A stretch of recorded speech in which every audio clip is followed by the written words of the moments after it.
Flat Earth British, Martin speaking. Welcome people, welcome to my channel on what is the 19th of the 5th, 2019, or so they say. Timestamp for history. This is the next episode of The Greatest Secret Never Told, which it is, by the way. Okay, this will be no ordinary vlog, guys. Okay. I can't hardly believe what it is that I'm about to do. So before I get underway, I just want to thank everybody who's made this possible. So that's all, everyone who's contributed information to The Great Secret Never Told. All of your shares, your generosity in comments and emails, and just the whole Flat Earth British think tank experience. Okay, thank you all. And when you get to the end of this vlog, you will see why. Okay. Beaver, Maketh, dams. Here we go, guys. Wish us luck. I'll be pleased when I get to the other side of this. Okay. So I have many images, maybe 100 or more to present. But by the time we get to the end, nothing will be the same. So buckle in, peeps. Please don't be driving. Okay. This will probably be issued tomorrow on the 20th. So let's just get underway. Now, at the end of the last episode of The Great Secret Never Told, we asked Lee, Flat Earth British, okay, advice concerning Amsterdam and its apparent planning. And this was the advice that he gave us, or the statement. A beaver maketh dams, which is basically golden information. So thank you for the great info, Lee, Flat Earth British subscriber channel. Okay, now what I'm going to show you here is the first image, and it is of the Dutch city, a 17th century map of the Dutch city of Beaverjik in Netherlands. Now, Beaverjik is obviously got the beaver's name, but for some reason the layout is exactly like a beaver's head. So what is going on? Did this map never really exist? Are the map makers mocking us, thinking that we're never ever going to see a beaver's head? Who knows? Right. So when you Google Amsterdam and beavers, you get a whole load of emblems, seals, etc. This is for the seal of the city of New Amsterdam. There is an inscription actually below, and it's actually saying Siglinium Amsterdamius in Novo Belgio, which is Belgium, by the way. Why? It's because Belgium was part of the Netherlands until the 17th century. Now the next image I'm going to show you is the apparent oldest image of Amsterdam, or New Amsterdam, you can get online. And again, tell me that doesn't look like a beaver's head. Sorry it's not clearer. So it's laid out in a very similar way to the Beaverjik in Holland map, as we saw before. But in this case, if you look to the left, you can see a star foot in exactly the position where the eye should be, and even teeth. So what's going on here, guys, is there's two explanations. Either the maps are all fake, or simply they are made to look like beavers' heads. Okay. Do you think these things really accidentally rest on what was originally a destroyed star fort system? Now, whatever the truth is, guys, okay, the beaver was not only hunted for its fur, which was very popular, excuse me, in the past.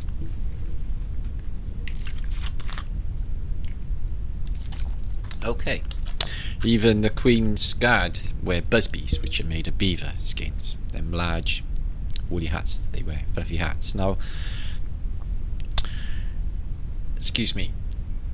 As with today, guys, the Phoenicians put lions on their flags, their family crests, emblems, etc.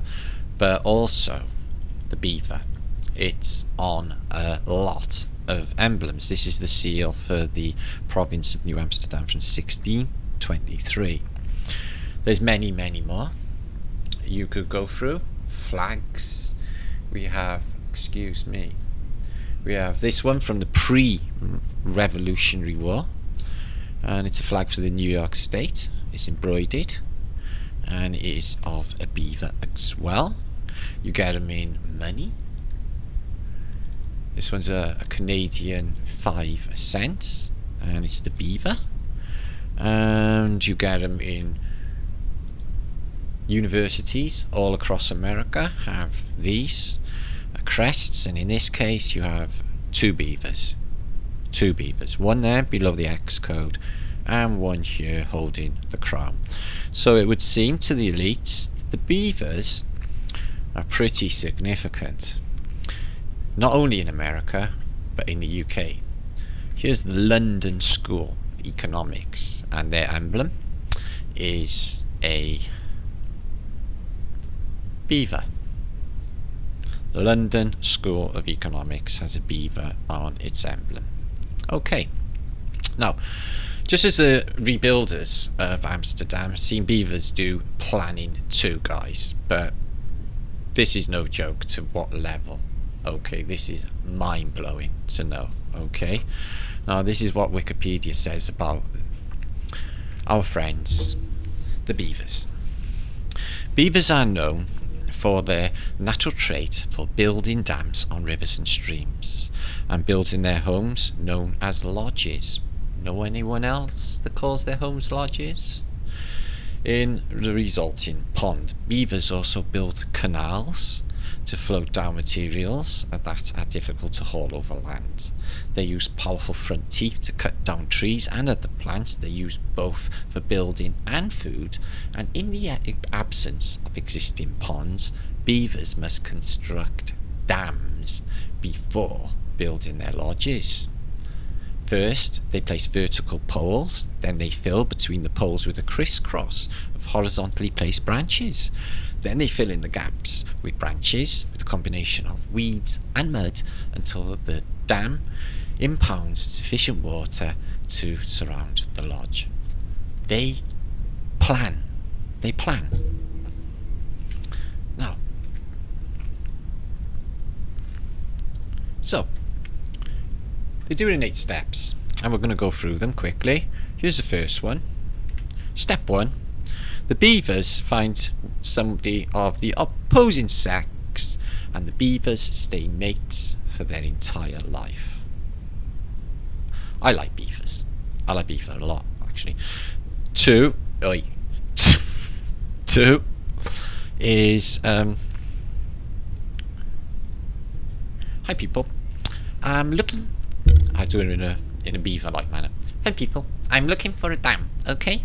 So that is a posh beaver, but he's really nice, that beaver. I quite like him. So basically the next one is stage 3, where they need to cut a tree down. They can have a nibble of it on the way, and they use it for building. Okay, then they transport the wood. Then the next stage is stage 3, transport wood to build your lodge or your dam. Really nice. So number 4 is first place the bigger branches that you find in a vertical incline, okay, for the dam or the dome, which you'll see here. Sweet. So they understand the fundamental principles of hydraulic engineering. They know the shape they must have. They know how and where to reinforce it with stronger inclining poles. Step 5. Get smaller branches and fill in the spaces between the inclining poles. Step 7 is get some mud, get some weeds, and pack it into the structure, and it becomes waterproof. Finally, he digs some tunnels. One in, one out, his lovely lodge. Ah. Yeah, they really grew on me, these. Okay, are they done yet? No, they're not done yet. They're not safe. They're not safe. One more little thing they gotta do, guys, is this. Flood control. Flood control. A beaver's dam has a certain amount of freeboard above the water level. When heavy rain occurs, the river or the lake fills up with the dam gradually releases the extra storage water. Just like this. I shit if you've not. They're doing that. So, it is quite unbelievable. So, basically, you got highly paid hydraulics engineers, guys. But basically, where did they get that information from and their knowledge? Yeah, alright. So, here's an old depiction of New York State, up in New York State. And basically, there's a load of busy beavers, and they're planning. Okay, so beavers plan, and plan 1 is to choose a good place for a dam, and 2 is to cut down trees for building and food. 3 is to eat part of the tree and leave parts for building. I just said that. 4 is transport the tree to the dam's location. 5 is place vertical poles first. 6 is fill in space between poles with branches. 7, fill in the gaps between them with mud and weeds. 8, make sure that there's a door, 2 doors to the lodge, 1 in and 1 out. And 9, release the water if the water level gets high. Floodgates. Okay, we move on. It's getting exciting. So this next one is a beaver's dam and a beaver's lodge. A beaver's lodge. It's in the middle of the lake or the pond that it's apparently made. Now what you got here is a cross section inside of a lodge. Okay. Now what becomes apparent, guys, when you look into the side section, it is an A shape. It's pyramidical. It's an A shape design. Well, instinctively he knows, okay, the beaver knows that the water pressure is higher the further you go down, the lower you are, and less at the top. Okay, he instinctively knows this. So the most solid structure that a beaver would make, or anyone would make, is in fact the A shape. Okay, humans build dams exactly like this, with the same A shape. So it's to stop water coming from 1 or 2 directions, and the strongest structure you should build is an A shape. Okay, now, excuse me. The beaver lodge is made in the same way as the ramp of the dam. The linear dam stops the water from arriving from the outside from one direction, while the lodge is a circle dam, okay, to stay safe inside. A protected water pressure arrives from outside from all directions. It's very smart indeed. Okay, now the beaver placed stronger branches vertically, horizontally, like poles, to enforce the dome-shaped roof of the lodge. Okay, which reminds me of a very epic Wise Up video. This one. Now, Wise Up. Okay, Wise Up found something out. Now, what he found out, guys, is if you can recognize an ancient structure, whether it had a dome or not, even if the dome isn't there anymore. If the dome has fallen into ashes, it will fall into its footprint in ashes, but you will still see the supporting poles evident. Now, Wise Up has shown many of these over time. Here's another. Okay, and this is definitely one.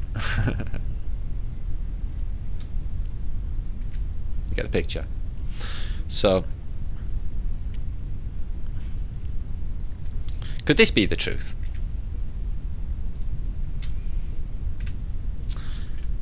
This was his idea. structural engineer. This was my idea. Yeah, really? Do you think so? So these things, guys, you can only learn from WiseUp's channel. I suggest, if you don't know, you should basically check it out, okay, because this is groundbreaking information. I want to thank WiseUp and everybody out there actually at this point for all that they do. Okay, now we humans have to learn how to do what a beaver does naturally. Okay, so the inverse shape of an A is what? It's a V, isn't it? So you get this. Now the significance of the V is the V shape will hold water inside and the A shape will hold water from the outside. Okay, so it's the perfect container. It's the inverse of an A. Now we're going to take a look again at our old friend the Phoenician Hathor. In this case it's one of the best representations from a necklace, which gives the game away. In fact, it gives a lot away, which I'll explain now. So what you see is basically the ovary system here. So any doubts? Well, just bear with me. So the V shape is the most natural shape to hold water, like with pregnant female and in a water tower. It's God's natural design is the V to hold water in. Same with a Roman amphitheatre, which I haven't got the picture up right for now, but like this is also a water container, the Colosseum or the Flavian Theatre, as you know right now by watching The Great Secret Never Told. And Aquatech is a V-shaped water container. We move on. The next one is the side of a ramp, just the one side of a ramp, which is called a lambda lamp, like the Greek. It's just like a skater ramp, and it's to keep water on one side. But then you got this two-sided ramp, okay, and it keeps water and holds water away on both sides of the river. It's like two opposing skater ramps. Usually one side will have more water than the other, and this will then have a pressure release. Usually once, oh, just read that, excuse me, and usually used for the storage of the making of energy, storing of energy, irrigation, storage of water, and prevention of floods, etc. So next up is this. Oh, excuse me, no it's not. It's the Beavers Lodge again. So the it's four-sided, it's round, it's A-shaped, it has a dam like a beaver lodge, okay, and you get this image then. This one is from from China, and it's a famous water tower, and as you see, again, it's in a V shape. This is a definite water tower, okay. Now it's like a upside and down pyramid. So now this. Now an amazing discovery has been made, peeps, okay, which we're gonna bring to you now. Now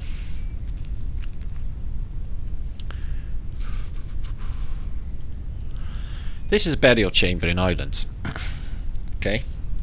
Now the fact that we see the pyramid as an upside down womb, we actually, the only reason the mainstream Egyptology say that the pyramids are tombs, guys, is for this reason. But the thing is, guys, there's actually been no mummies or skeletons ever found in any pyramid anywhere in the world. Okay, so where did the Egyptologists and Quackademia get their ideas from? Okay, well, let's see. Now what you see here, guys, is basically a Celtic, in Britain, a Celtic burial mound for the dead, and it's a hill with a door inside it. Yes? Okay. This one is called Damha Nanagal. Damha Nanagal. In Ireland, here's another one. A tomb. Okay. So, mainstream logic is this, okay, is behind these structures, it's just very symbolic. Is when you're born, you pass through the door of the V shape of your mother's womb. You go into the dark, into the light, and life starts. When you die, you leave light and go back into the dark of Mother Earth. So you pass again. It's simple, marvellous, poetical as can be. Okay, now let's take another look at the Hathor's necklace. It's a womb, no doubt about it. Okay, so what happens, like we did with the water tower, if we inverse and turn it upside down, is this. Oh, you get the pyramid and what looks like the all-seeing eye. This, friends, is the real meaning of the so-called all-seeing eye on the pyramid. It's not an eye, and it's not a pyramid. It's a symbol for death,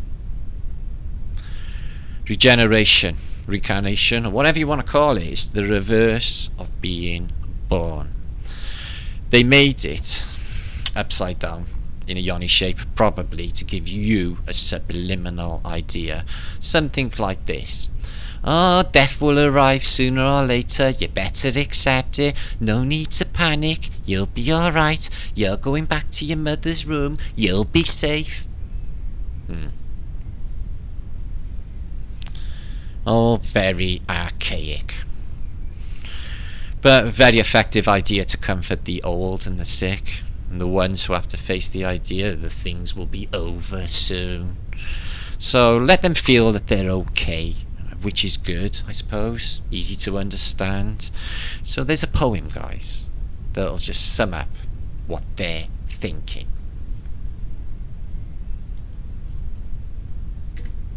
It's called Uphill,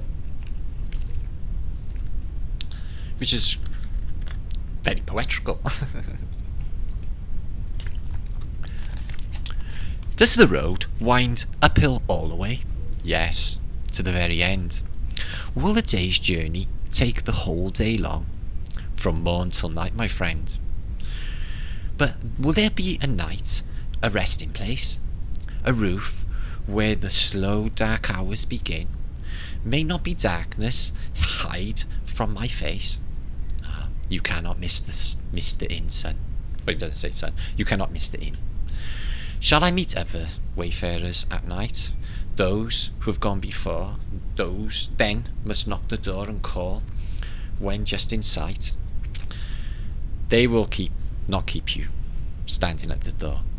Shall I feel comfort, travel sore and weak, of labour and shall find sun? Will there be beds for me?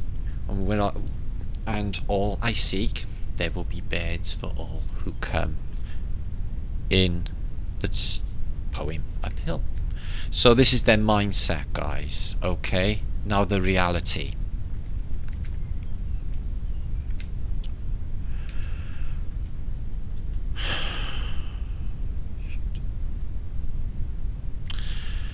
Now the symbolic idea, beautiful poetry, okay, as it might be, people, is the only reason scientists and highly paid Egyptologists assure us, okay, with no shame, no ridicule, that Irish burial hills, pyramids look alike.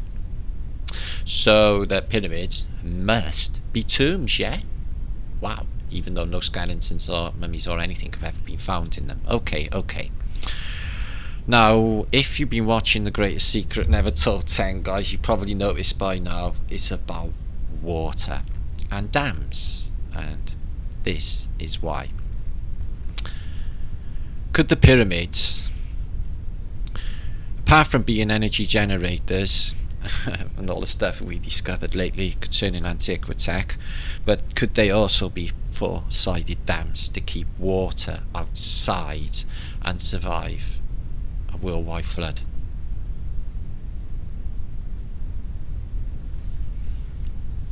In fact, there are hundreds of pyramids still underwater, guys. Yeah, if you Google it, there's 20 million results come up for pyramids still underwater. Bear with me.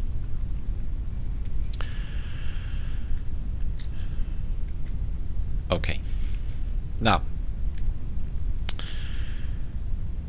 we all know that the pyramids are built with gigantic, incredibly heavy, long-lasting stone blocks. Okay, now,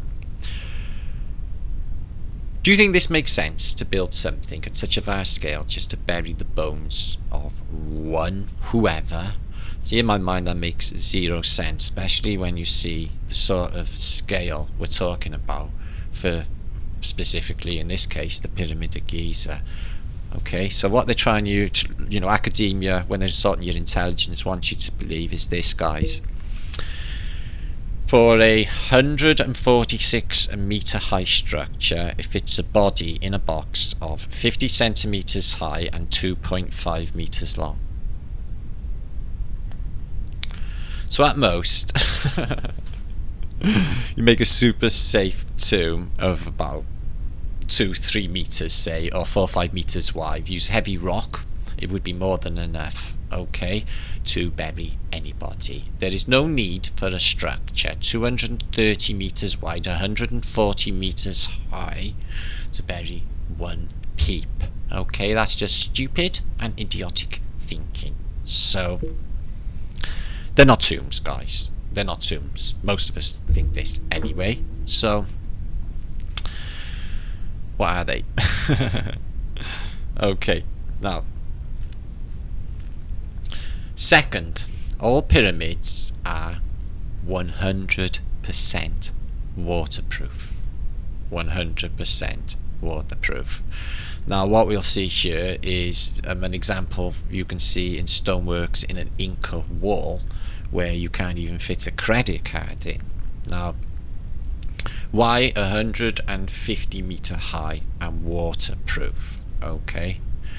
Now, many have tried in some of the places inside the Pyramid of Giza to even put in a piece of paper that won't even go. Excuse me. Okay. As well. So, why build something so enormous with blocks of hundreds and hundreds of tons to make it waterproof? Okay. Excuse me. Now,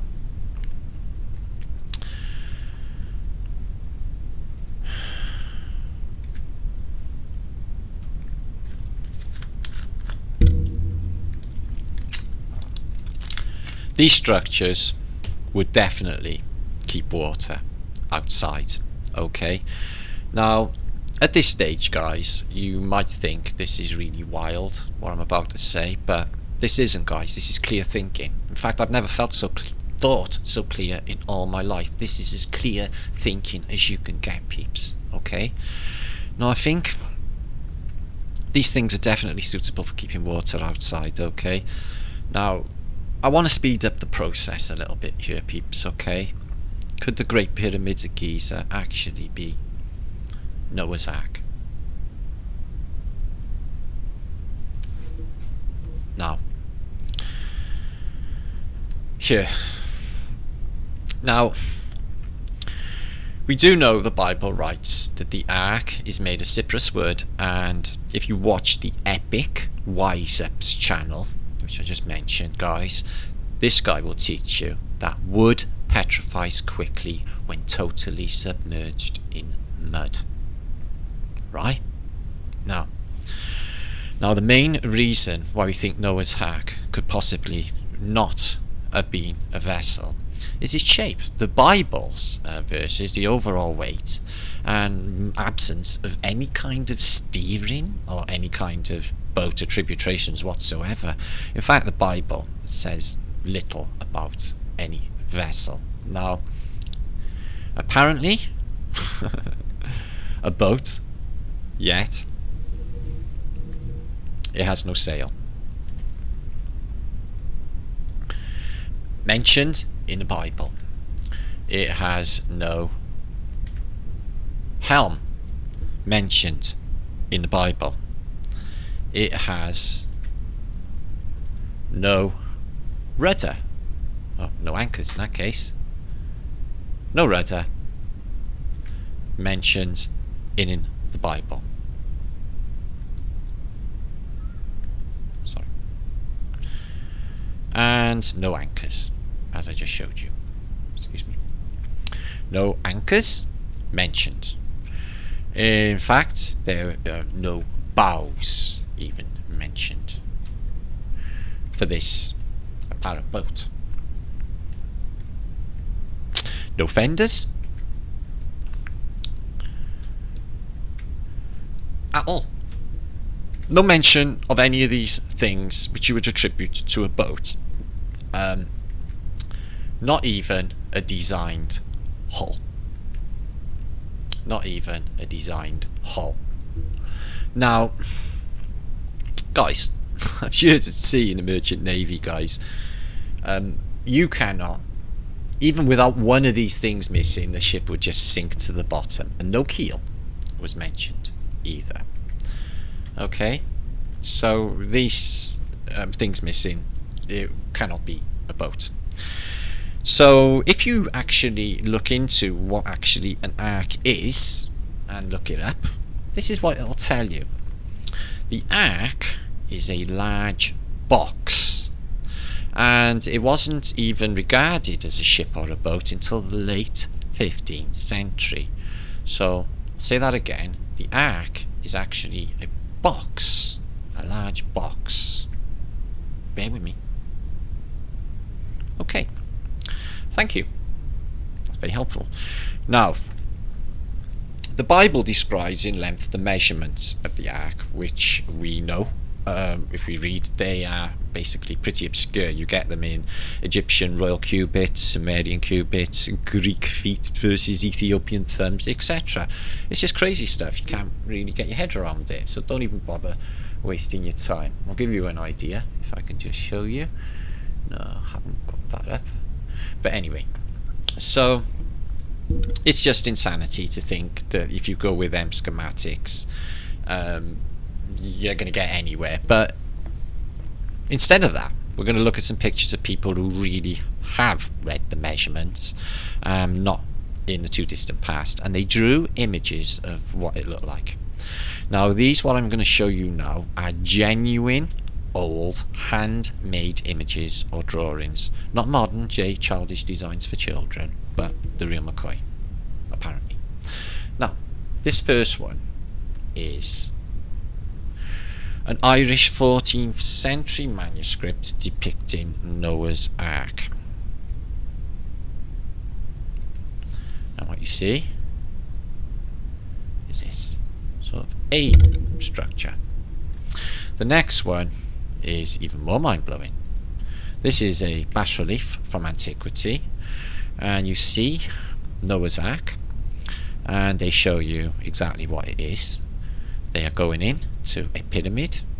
In this case, it looks like it might be breaking through something. I'm not sure what this portal is with this lizardy sort of serpent creature coming through a fiery portal, or is that even water? Don't know. But anyway, regardless, they show you in this depiction exactly what the ark is. Okay, this next one.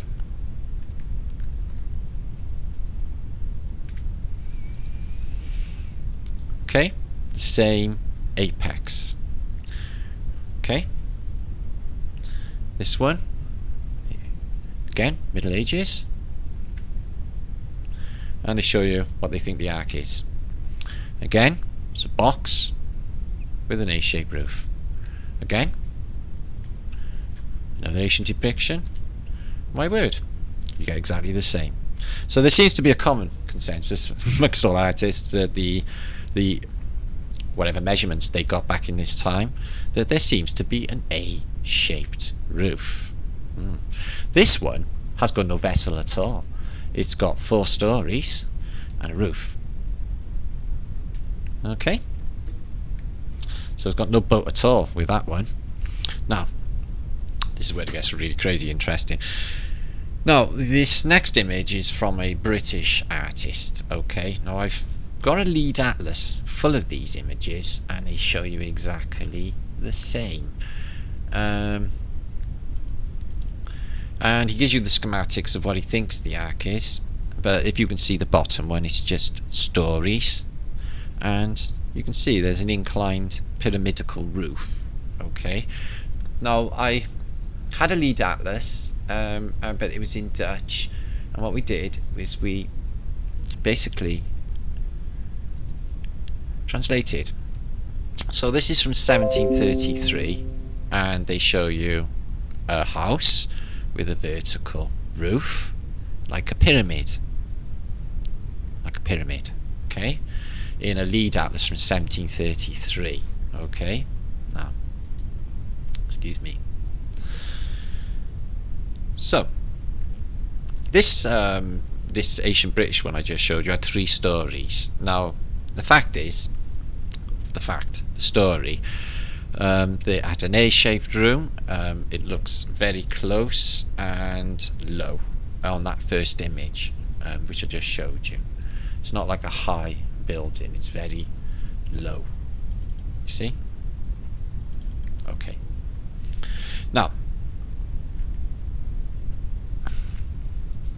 I got at least 100 more similar images I could show you, but considering I'm showing 100 in this video, I can't do that. But there are many images of Noah's Ark which will show you an apex roof, an A-shaped roof. So my conclusion is, guys, is 1, it was a kind of a house with an A-shaped roof. 2, it had 1 or maybe 2 or 3 or more levels or stories.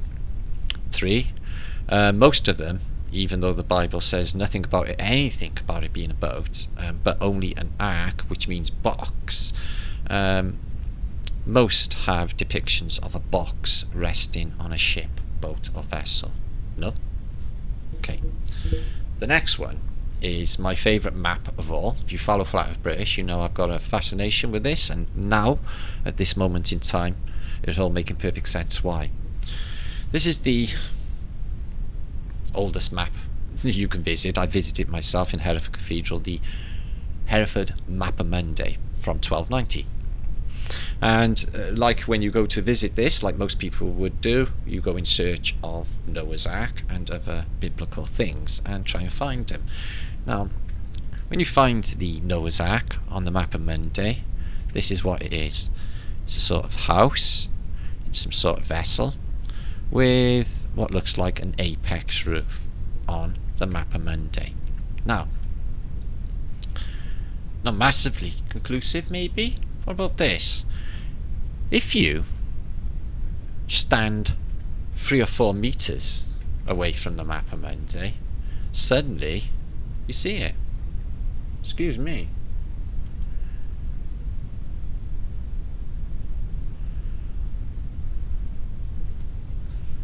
Do you see it? The apex. I think what they did with the Mappamundi is the whole shape of the map is Noah's Ark. Okay? Talking about hiding stuff in plain sight, guys. It's just... Now, if this was true, guys, that the pyramids, and particularly the one at Pyramid of Giza, are Noah's Ark, then the Great Pyramid of Giza should have a similar shape of the Ark shape, which you've discovered just now on the Hereford map, and a few stories high, box shape, and an A-shaped roof on top. Okay, now, if we know that the shape of the pyramid of the structure had 4 ramp or dam sides on it, where would the box shape go for Noah and his wife to be saved? Well, this is apparently where they went. Okay, it says here that basically they had separate words for the ark to make rooms, and lower here in the Bible it says they made lower, middle and upper decks. 3 stories. So where are they? Where are these lower, middle and upper decks? Okay, now there is an underground city beneath the Giza plateau, guys. It's here, it's in websites, it's known. Herodotus as well talks extensively concerning this, these pyramids. So experts claim there is a lost underground city beneath the Giza plateau. Now what I really would like you to pay attention to is these here, which are supposed to be under the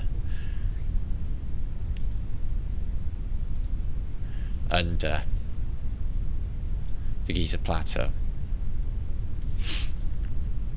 Okay.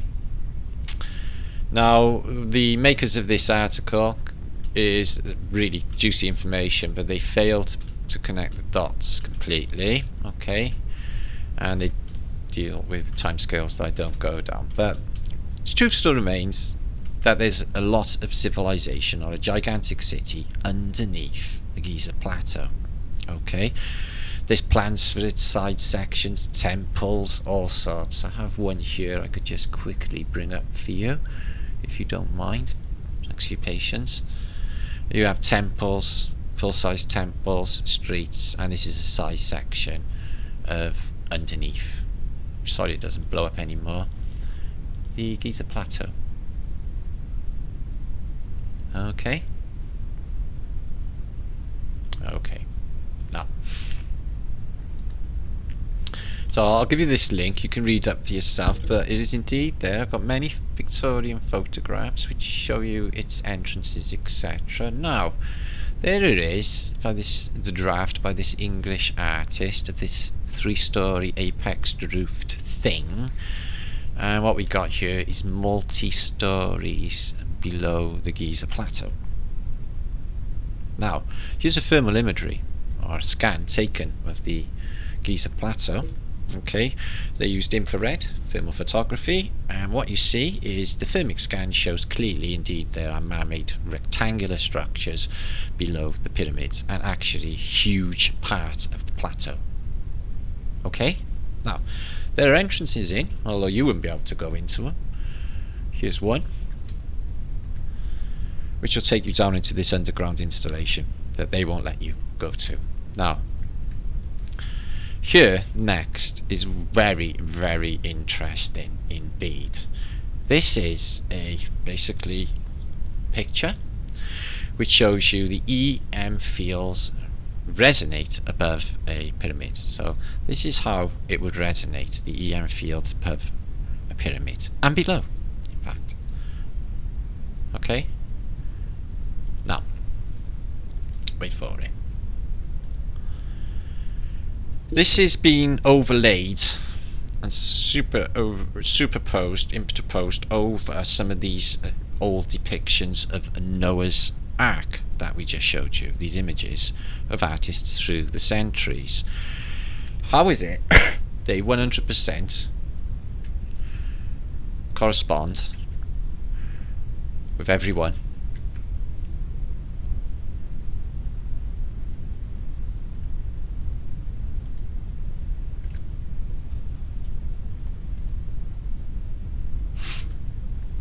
Getting the picture?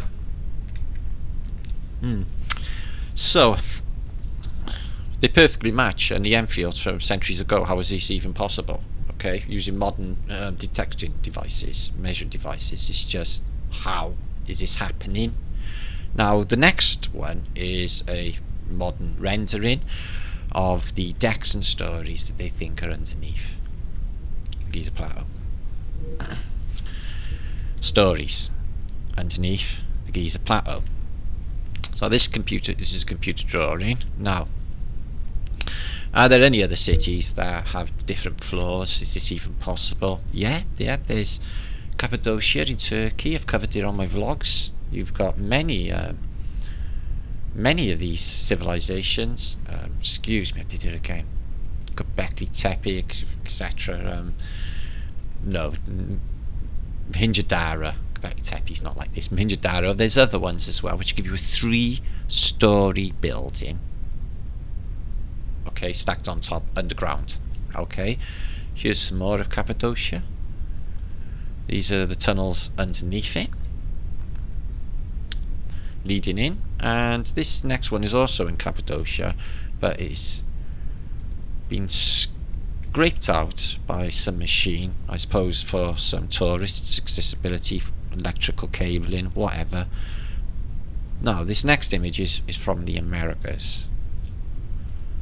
Okay, and it shows you pyramids and connecting beneath, passages connecting beneath. So, okay.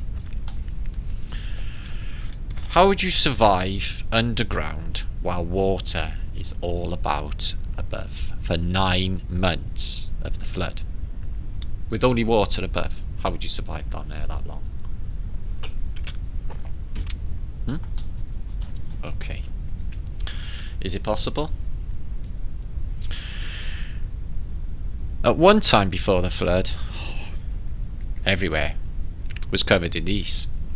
These are antiquitech devices. They are energy gathering, energy harvesting devices, and they would have been everywhere in Egypt prior to a flood. Examples: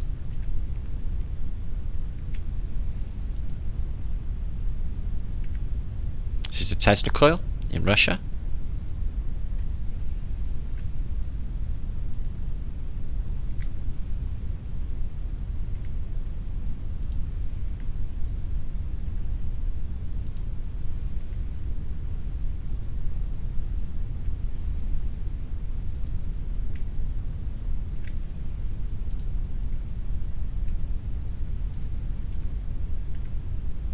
Okay, I think you might be getting the picture by now. So these are antiquitech devices. They are energy harvesters. They can store energy to use later. They can store them in batteries, capacitors, etc. to be used later. Okay, now, and stored. This is what they were using in the past. Now, but once you're under water, energy harvesting would still work, but you would need to do a lot of extra work to produce or get oxygen so that people can breathe. So how is this done? Well, you can get your answer. There's a website, Ancient Origins website. I've got a link for it, and there was a study, and it's absolutely golden information. Here it is, although they failed again to connect the dots, but it's concerning this Giza Puriach. Okay, somebody who really dug Tesla's work. Now I'm going to touch upon this because the information housed in this is absolutely golden in ways that you can't possibly imagine just yet till the end of this vlog. Now check this out. Now, this was written by a Dutchman by the name of Wilhelm Witten, or Witteven. Wilhelm Witteven. Okay, now he suggests if they had a formula to separate hydrogen from oxygen and use hydrogen as fuel, but it could be that they used oxygen to breathe and survive the flood underground in a square structure. So basically what the suggestion is, guys, is they had a process to make oxygen for under the Giza plateau and Noah's Ark. Now, here we go with the juice. So, first one. Shit. Excuse me. No, it's not. There's one more before it. There it is. So, Giza plateau, Giza Plateau Monument of Creation and the Fire Element.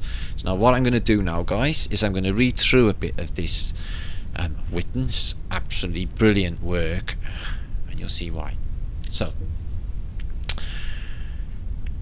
he basically, Giza Puriach, was born in 1980 in Chicago. He's a physicist, inventor, parapsychologist, and had many patents of inventions in the medical field. His name had great admiration for the Serbian scientist Nikola Tesla for his research in low frequency electromagnetic ELF waves in the early 20th century. An important invention of Puriach, how can I pronounce that? Puriach in 1983 was splitting of water molecules into hydrogen and oxygen by the means of powerful resonance, resulting in an environmentally friendly fuel made of water.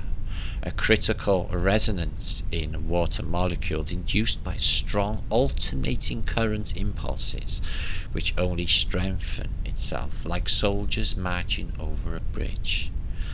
The breaking of water through powerful resonance is, to this day, not accepted by current science as a method for the production of hydrogen, but this is exactly what took place in the resonance chamber of the Great Pyramid at Giza. It is sure applied the cleanest possible way to produce a very valuable fuel from pure raw water. The water molecules are broken and in the chambers, and the passages located above the grotto or water seal valve in the well shaft of the pyramid are filled with hydrogen gas and oxygen gas mixture. Now, bear with me. Yeah. So the king's chamber is actually a resonance chamber. In the resonance chamber, the king's chamber of the pyramid, which is completely filled with water vapour, the water will decompose by resonance instead of electricity. But finds the same reaction as for electrolysis of water, which is two H2Os, two H2s, and a O2, a hydrogen and oxygen from water. And here's how it goes. This is inside the pyramid, the resonance chamber, the sound room. Okay, blue is water, yellow is water vapor, and the hydrogen and oxygen is in the red. Okay, now the article here, if you read it, gives you just the most mind-blowing explanation for it all, if you doubt. So the next one, excuse me, is in a fuel cell, a reverse reaction takes place, and therefore we call it reverse electrolysis. In this case, hydrogen and oxygen are guided to a cathode and an anode. They are separated from each other by a membrane, and there is an electric current starts to flow between the anode and the cathode. Chemical energy is converted into electrical energy using heat. The water is released. Water, therefore, is a waste or residue. Its reaction takes place in two shafts of the reaction chamber in the Queen's chamber. Two electrodes, the cathode and the anode, are still present in the shaft today. There.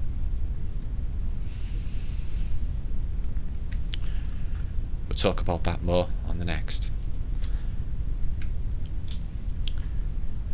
So, it's more valuable than all the gold on Earth, but there will be a high price to pay. Unfortunately, several researchers have experienced this firsthand. For both researchers and economies, there is currently too much at stake. Resonation splitting water molecules to produce energy from water is the most advanced technological through clean, pure and subtle energy. What reveals the presence of hydrogen in the King's resonance chamber? Now, in the modern day, guys, installation transmits electromagnetic radiation, and receives the radiation reflected back by objects via an antenna. Electromagnetic radiation is guided from a radar installation to an antenna via so-called wavelength. Such wavelength is suited for its rapid transit of electromagnetic radiation of a specific wavelength. With a radar installation on board ships, the electromagnetic radiation wavelength is set at 3 to 10 centimeters, and that means that the wavelength can be adjusted by the means of its dimensions. For 3 centimeters, radiation is a rectangular aspect ratio of the wavelength is 3 by 1.5 centimeters, and the wavelength for 10 centimeters radiation is 10 by 5 centimeters. The first wavelength was theoretically developed in 1893 by the British physicist J.J. Thomson, and in 1894 his first experiments took place. So such wavelengths thus had rectangular cross sections, and the radiation passed through them. It was then where it was locked due to the size of the wavelength in relation to the wavelength and respective of the electromagnetic radiation. In fact, the wavelength is nothing else than a hollow, it's not going down anymore because it comes up on the next.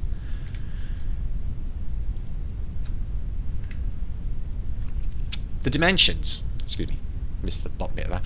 The dimensions of the north shaft correspond to the wavelength for the passage of radiation, having the wavelength of 21 centimeters, or the wavelength of hydrogen gas. The dimensions of the shafts are exactly 21 by 10.5 centimeters, or 8 by 4 inches. When the hydrogen pressure in the resonance chamber becomes too high, one could, in this case, it could be an emergency, open a pressure valve, a pressure shaft from the outside of the pyramid by the means of a granite ball which is fixed in the shaft. This granite ball was released in the outer opening of the north shaft, and thus the thin granite slab of the resonance chamber will be broken by the speed of the force of the impact of the ball and allow the dangerous excess pressure to be reduced by venting the gas through the shaft. The granite ball was one of the few objects ever found in the Pyramid of Giza. Okay, and its function has never been very clear. Now, the southern shaft in the resonance chamber has always been open, has always had a different shape.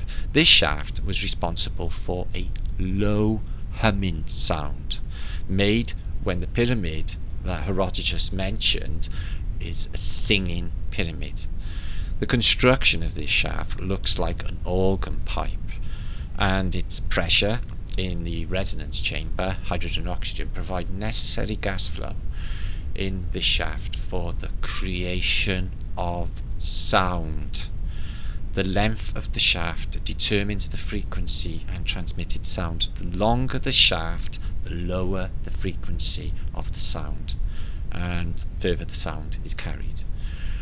Now, the Schumann frequency is 1.8 hertz. The golden frequency is 16.2 hertz, and the waveform of hydrogen is 21 centimeters. The numbers 81 and 162 and 21 brought together in one monument.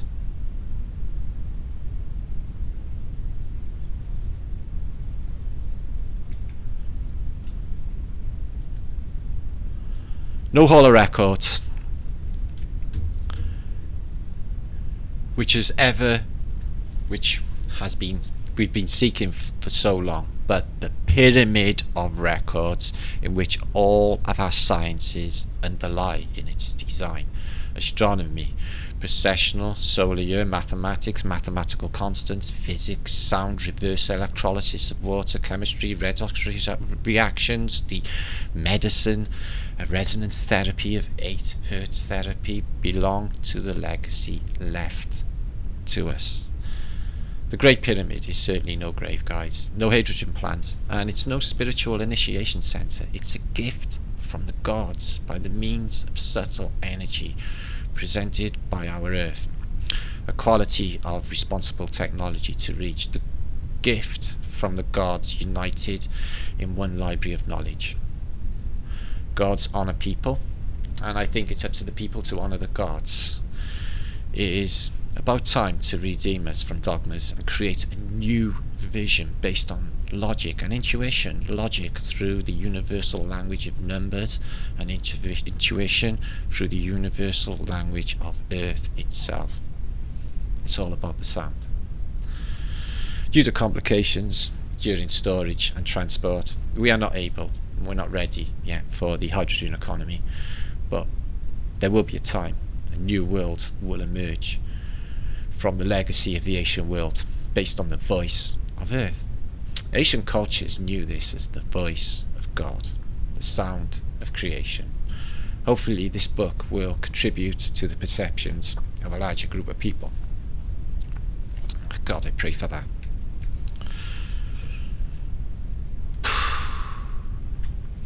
Right, guys, that blew me away. Fuck me.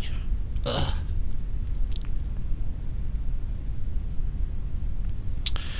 No, guys. Okay, people.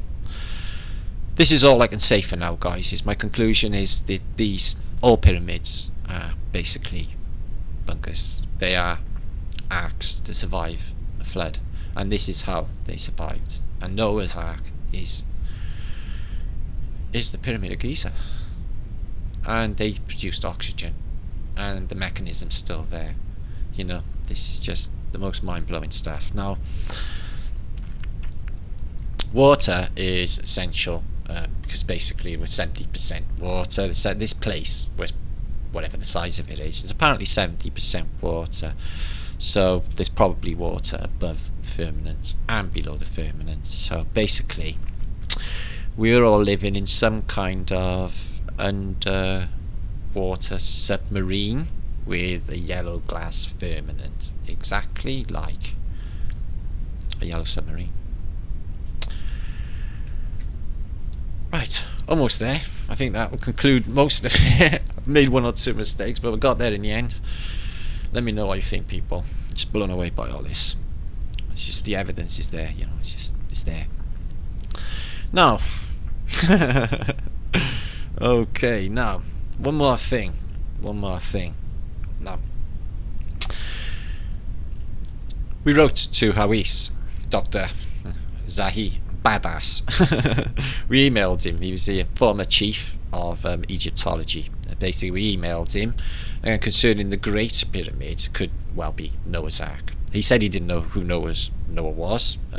He said he acknowledged that he knew what beavers were, though, but he said they were stupid animals and couldn't do anything. Okay, so whatever. So basically, I was brought up in a news conference, apparently, which is, who knew? So Zahi Hawis, talking to reporters at the entrance to the Egyptian Museum. This was on the 1st of July, 1st of April, 2019. So they say. Former head of Egyptian antiquities, Dr. Zahi Hawis, has restarted a controversial public feud with popular researcher Maketh, best known for proposing in 2019 that Egyptians took their knowledge how to build pyramids by mimicking beavers' natural hydraulic engineering capabilities. Yeah, they did. And Zahi is baffled. He says, beavers live in swampy areas and Egypt is in a desert. Beavers, Maketh, a lodge, and maybe doesn't say Maketh, but I'm changing it to that. Maketh, a lodge, and looks like the pyramid they have learned from us, and we didn't learn from them. Now, Dr. Hawis started talking about Martin Leaker's YouTube channel. He said, I've been watching him for some time, 2 years now. I can't understand him well, but if I slow him down on half speed of the video, and do automatic subtitles. He's a very talented researcher, and you're very corrupt. Now, I'll tell you what I'll do for you, Howie. Badass, okay? I'm in a couple of conferences, Flight of British is going on tour, and basically, I'm going to be in Amsterdam. Maybe you can come and explain to me about the pyramid of Giza being some sort of tomb. In fact, all these pyramids being tombs and not actually arks for surviving any reset flood, so to speak. Right, we're almost there, guys. There's a little bit of added, and I'm going to be coming back to you very shortly. Submarines, I can give you this link. They basically are able to keep divers and extract oxygen. The science I just explained for you is now being leaked, excuse the phrase, leaked out into the public domain. It's not new, it's ancient. Technology may enable divers to extract oxygen directly from seawater. Now, it's not actually no coincidence, guys, that these submarines that the military are using, they stay down for up to 6 months at a time, just converting seawater into breathable air. And the time it took for basically the flood was 40 days and 14 nights it rained for, but apparently it's about 6 months before the water's receded. Exactly the time a submarine can stay underwater and produce its own. So that was a roller coaster, wasn't it? One or two pictures never showed up, but there's going to be a synopsis of all of this. There's more to come, and I'm going to do basically an extra. I've got some extra information on Amsterdam as well in this Greatest Secret Never Told. So that is our conclusion, is Noah's Ark is the Great Pyramid of Giza, and all of the pyramids are arks. And there's a science they never told us about, fusing resonance, okay, which could save humanity if anything should happen. Fucking love him. Peace and love, guys. I'm going to be back on the next. My brain is not fried. That was very emotional ride for myself. I hope you enjoyed it. Please let me know in comments, guys. Please share this out. To me, this is important information. You know, there's a lot of bullshit getting shared out there with no fibre and fuck all. Please share this out. It's important for everybody. For people. Nothing selfish. People. This should get out. Peace and love to you all. God bless.